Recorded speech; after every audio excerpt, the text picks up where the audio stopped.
এটা না অনেকে ভুল বুঝছে, ভাবছে যে আমি প্রেমের বিপক্ষের লোক।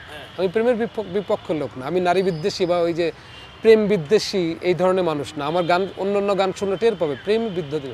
আমি যেটা বলতে চাইছি যে ইন্ডাস্ট্রি একটা ছক বেঁধে দিচ্ছে যে সমস্ত কিছু আমার প্রেমের বিরহ দুঃখ কাতর এই জায়গার থেকে গানটা করতে হবে, তাইলে মানুষ বেশি শুনবে।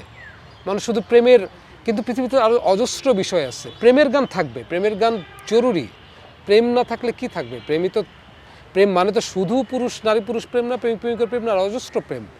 তো এই মহাশ্মশান যেমন এই যে প্রকৃতির প্রতি আমার প্রেম, তো এখানে তো প্রেম বিরুদ্ধে না, কিন্তু আমি বলছি যে এই যে নারী পুরুষের প্রেম বিরহের যে সিনেমাটিক গানের যে আবহ, যেটা আমাদের ইন্ডাস্ট্রি যেটা সেট করে দিচ্ছে, নায়ক নায়িকার প্রেমের দুঃখের ইসের, এইটার বাইরে আরও অজস্র বিষয়বস্তু আছে।